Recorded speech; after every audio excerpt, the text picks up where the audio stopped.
अमित शाह, ये तो कुत्ता बिल्ली की लड़ाई नहीं। याद रख तू तो शेरों के साथ खिलवाड़ कर रहा है। अगर शेर भूखा हो जाए तो तुझे निकल भागने का रास्ता नहीं मिलेगा। शराफत से रहो वरना बहुत पछताओगे तुम भी। शराफत से रहो वरना बहुत पछताओगे तुम भी। परेशान हम अगर होंगे सुकून न पाओगे तुम भी। मुखालिफ लाख हो जाए जो हम मैदान में आ जाए किसी से डर नहीं सकते। ऐ मक्कार मोदी और अमित शाह, तुम लोग ख्वाब में भी मत सोचना कि हम मुसलमान इस हिंदुस्तान छोड़कर जाएंगे। ये एनआरसी, एनपीआर, सीएए और एबीसीडी से लेकर जेड तक जो भी बिल पास कर ले, लेकिन हम मुसलमान इस हिंदुस्तान से निकलने वाले नहीं, क्योंकि ये हमारा देश है, ये हमारा हिंदुस्तान है और हमारे बाप दादाओं का खून पसीना इस मिट्टी में मिला हुआ है। वो जिनसे हो नहीं पाती है सरहद की निगहबानी, वो जिनसे हो नहीं पाती है सरहद की निगहबानी, हमारे मुल्क में वो चाहते हैं अपनी मनमानी। ऐ झूठे मक्कार मोदी और अमित शाह, तुम लोग इस सत्ता की कुर्सी के लायक नहीं, जाके चाय बनाने का काम करो क्योंकि इसी के लिए लायक हो।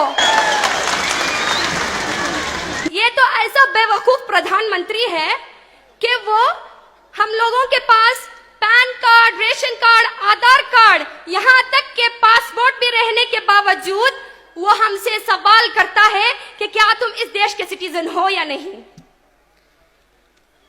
हमारे प्रधानमंत्री को तो सिर्फ ये कहना आता है कि मेरे भाइयों बहनों स्वच्छ भारत बनाऊंगा, या मेक इन इंडिया करूंगा, या बेटी बचाओ बेटी पढ़ाओ का नारा लगाता है। मैं कहती हूं कि जब इन लोगों के हाथों से बेटी बचेगी तभी तो पढ़ेगी। जैसे आसिफा का उन्नाव केसेस वगैरह जैसे अनगिनत जुल्मात हुए हैं। एक पीएम की जिम्मेदारी ये है वो इंडियन कॉन्स्टिट्यूशन को अपनाए, लेकिन हमारे प्रधानमंत्री को उसको छोड़कर गोलवालकर के आइडियोलॉजी को और हिटलर के स्ट्रैटेजी को अपना रहा है और हिंदुत्व को हिंदुस्तान में लागू करने की कोशिश कर रहा है। मुझे तो बचपन से यही सिखाया जा रहा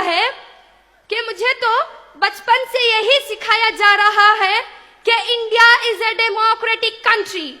democracy is defined as government of the people, by the people and for the people होनी चाहिए।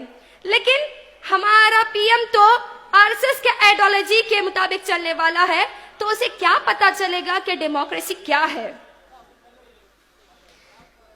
लेकिन आज हम मुसलमानों को चाहिए कि हम तमाम लोग आरएसएस के आइडियोलॉजी के खिलाफ मरते दम तक डट के मुकाबला करते हैं और करते ही रहेंगे। आखिर में एक शेर के जरिए मैं अपनी बात को खत्म करना चाहूंगी। कमी आई ना आएगी हम सबके ईमान में, कमी आई ना आएगी हम सबके ईमान में, हुकूमत खुद ब खुद उड़ जाएगी ईमान के तूफान में। ये भारत देश है अपना, इसे फिर से सजाएंगे। ये भारत देश है अपना, इसे फिर से सजाएंगे। इसे सोने की चिड़ियां देखना फिर से बनाएंगे।